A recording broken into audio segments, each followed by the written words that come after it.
This could be the funeral for your business. Today we're going to share 5 lessons that we've learned that could kill your business if you don't follow them.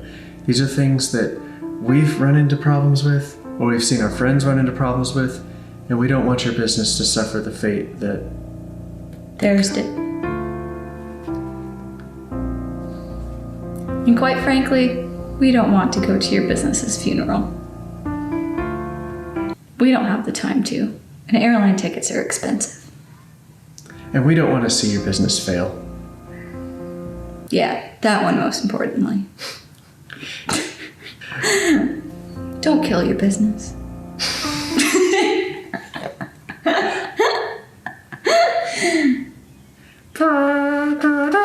Okay, we're done. All right, you saw the title, you suffered through that intro. Let's get started. The intro was my idea. It's pretty funny, Oh. but it's kind of cheesy. So the first thing that will kill your business is having a low self-confidence or a lack of awareness on your skills. I understand that you're just trying to be humble, you don't want to brag or anything like that, but when somebody comes to you and says, hey, can you build this, or do you think you could do something like this, and they show you a picture on their phone, you need to have a very confident yes response. You don't need to lie about your skill set, but you shouldn't play it safe either, because they're looking to you for comfort and confidence. If they don't think that you can build it, they're gonna find somebody else that can. The more comfortable that they are that you can pull off the dream that they have in their head of their furniture, the more likely they are to spend the money. If they kind of sense that you're not very confident about your skills, or that maybe you can't pull it off, and then you go to try to charge top dollar like you should, it's not gonna work out for you. So don't be humble, be very self-aware of your skill set, and don't brag about it, but say, yeah, it's gonna be challenging, but I can definitely pull it off. Or just say, yeah, I built something very similar to this before. I'm sure that I can knock this out of the park. Have confidence in yourself, and your customers will have confidence in you. All right, so the second thing that will kill your woodworking business is explaining too much. Basically, the customer does not care about all of the specifics. They don't need to know every single little detail of how you're gonna make the glue up, and then you're gonna put it through the planer, and then you're gonna scrape the glue and stain it this way. That's what they're paying you for, is to make those decisions and know how to do everything. So when you're explaining a project to them, explain it enough just to give them the idea, the overall idea of what it's gonna look like, the kind of style they're going for. So if that means drawing it up quick on SketchUp, taking a tablet and drawing it out, something like that, explain it to the point where they understand what it's gonna look like, but don't go way too in depth. They're not woodworkers, that's why they're not making it themselves. And honestly, it's gonna turn them off a little bit to you and your business if you spend like 15 minutes just talking about things that they don't even understand. So you also wanna limit the number of choices that your customer has to make about a piece. In the limited options that you're giving them, make sure you're using like normal people words and not woodworker words. Say, hey, what kind of wood do you want? Do you want dark wood or do you want light wood? You don't have to walk them through and say, do you want a walnut slab or would you like oak? They're not necessarily gonna understand that much. And if you're talking about stain, say, would you like a light stain, a dark stain, or a gray stain? You don't have to go into depth how there's 3 different shades of brown that you have that they could pick from. Just ask them simple questions like that. We're talking simple options so you don't confuse them, and that also is gonna boost their confidence in you because they can tell you already know the exact questions to ask people to get it done and get it done right. So bottom line, don't give people too many options or decisions to make because then they'll never make a decision. Have you ever been to a restaurant where there's like 1,000 things on the menu? You spend way too much time figuring out what you want and not making a decision at all. And it goes the same way for your customers. All right, so number 3 we're both doing because this is something we both struggle with. Keep good, accurate, solid records. I understand it's not fun. It's never fun to be organized, but you gotta do it. Some of these woodworkers though, I don't know, they love organizing. Yeah, okay, that's not us. But still, keep good records. Make your customers sign contracts, keep email traffic, keep a solid record of everything you do. Especially for taxes, you wanna make sure that you have all your business expenses accounted for. We even pay for QuickBooks software, so we don't even have to think about it. It's all kept in a record for us. So you don't have to make an Excel sheet and keep everything line by line. Find some sort of system that works for you where you can keep accurate records. And honestly, this is to keep both you and your customers safe. If you keep a record of every contract you've signed and when this person agreed to get the project done by, agreed that you could start work, maybe paying 50% up front, all that stuff. So if they come back and say, no, you never said that, or no, you never said I needed to pay half up front first before you started, you can pull that out, whether hard copy or electronically, and say, no, actually you did. So that's keeping you safe, and also it keeps the customer safe, because if you said something that you don't quite remember, then they're protected. It just keeps everybody safe. Also, it helps with your portfolio. If you don't remember how much you charged a customer previously, and then they want a bigger piece of furniture and you don't remember, like you can't go back and find out like, oh, what did I charge them for a coffee table? And then when they're asking for a huge hutch that costs the same amount, they're gonna scratch their heads and wonder, why is this the same price? Yes. Which we'll get to that a little bit later, but you wanna keep good, accurate records so that you can make everything look consistent, professional, and organized. It'll kill your credibility. Yeah, if you have no credibility, Yeah. you're not gonna be able to charge the amount of money you need to charge to make a profit. All right, so what are we on, number 4? Yeah. Okay, number 4.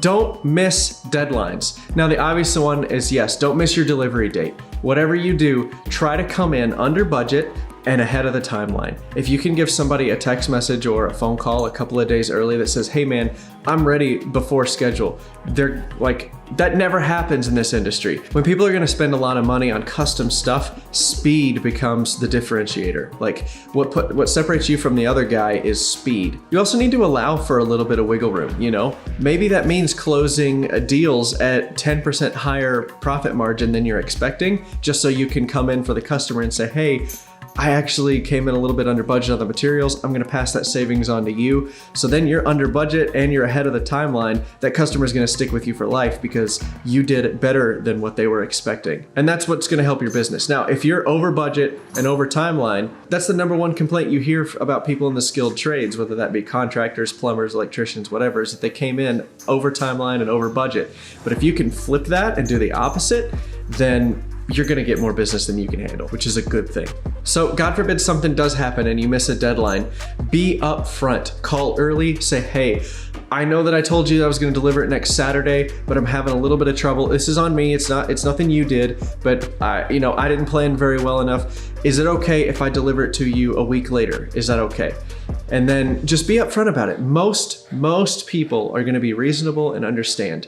Those that aren't reasonable, maybe offer them a discount. There's different ways you can build that into your pricing structure. But bottom line, be upfront, be transparent. Don't try to hide anything or wait till the last minute. Don't try to show up at their house at 11 p.m. and say, oh, I made my delivery date. Like, that's just gonna be a nightmare.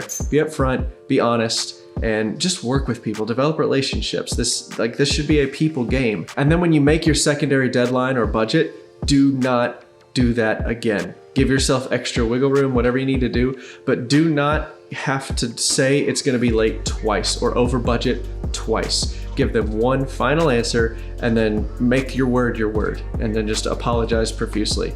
And we haven't had a problem with customers yet managing them that way.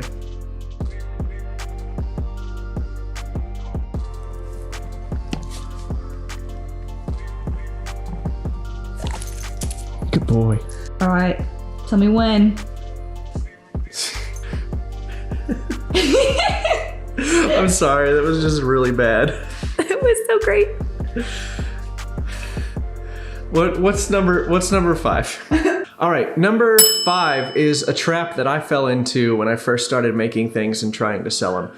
I thought that I wasn't getting enough money for my projects because I didn't build it good enough, or I was cutting too many corners, or my production, like my quality of my work wasn't good enough to demand the high prices that the professionals charge.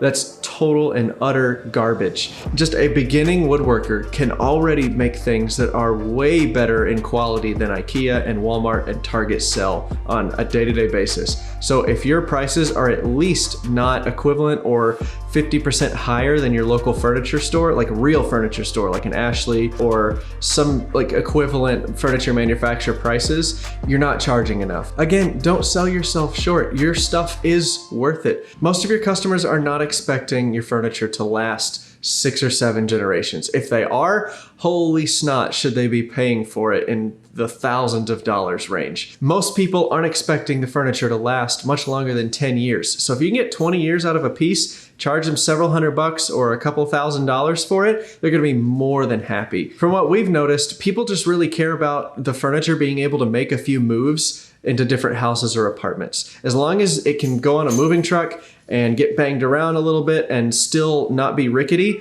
that's all they really care about. So the number one thing here is you need to learn sales skills. You don't have to become a sleazy used car salesman or anything like that, but if you'll spend just a couple hours a week for a few months reading sales books, watching online tutorials, if you like our content, we have sales programs. It's always the first link in the description. You need to be interested in learning how to sell, not because you're trying to rip people off, but because you're trying to convey to the layperson just how high a quality your furniture really is. The average person doesn't understand the difference between particle board and solid wood. They really don't. That's why they spend thousands of dollars at IKEA and then wonder why their furniture doesn't make the next move to their new apartment. You have to be able to convey that in a way that's easy for them to digest, that doesn't saturate them with too much woodworking knowledge that's not going to be of any use to them. So that's what sales is. It's a relationship with the customer to where you can, as the expert, can convey things very simply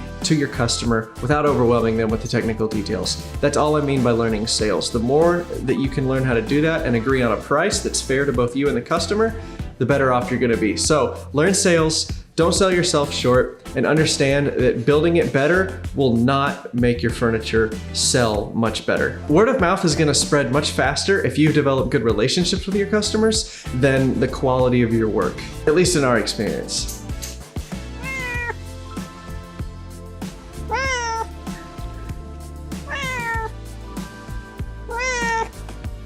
All right, bonus tip.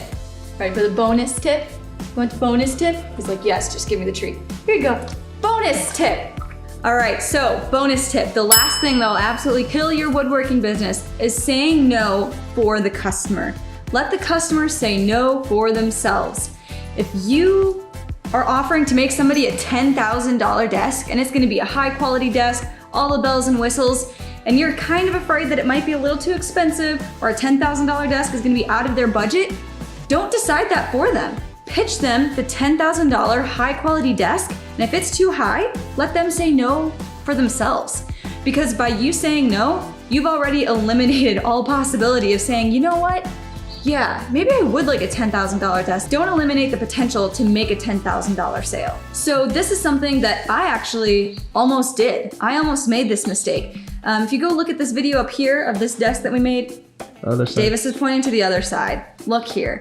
The video where we made this desk for my friend, she was going back to school.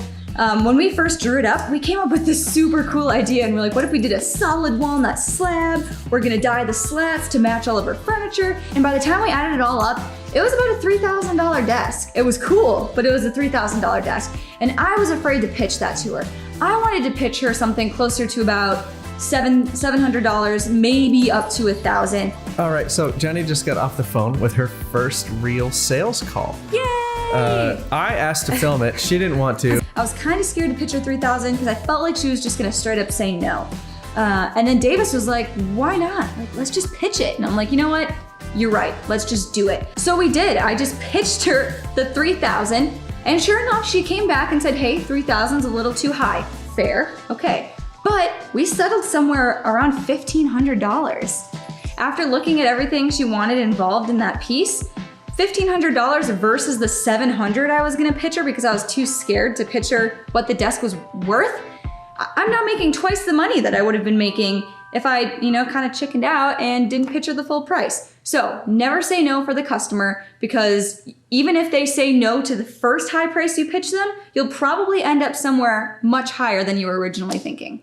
All right, so hopefully this video wasn't too dark and depressing for you. I mean, you did click on a video that was titled 5 Things That Will Kill Your Woodworking Business, but thanks for sticking with us. These are just things that we've learned, and honestly, we've made a lot of these mistakes too, but caught them before they did kill our business. So we just wanted to be really honest and upfront and open and pass them on to you so you don't make the mistakes. Let us know down in the comments if there's anything that we forgot. There's other lessons that we can learn and share with each other. So if there's a way that you almost almost ruined your business or something that took you a long time to finally get through your stubborn head? Because a lot of us woodworkers, we tend to be pretty stubborn with our own ways. So No, I'm not.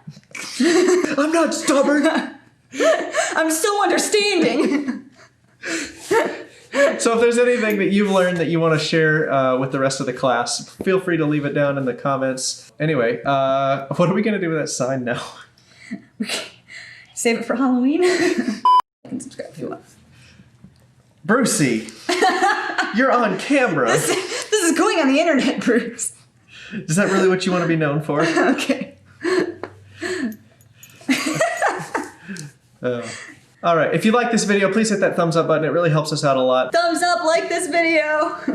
He has no thumbs. Don't let him. We haven't told him that yet. We'll tell him when he's older. He doesn't have thumbs. Why would you ruin this for him? I'm done. Goodbye.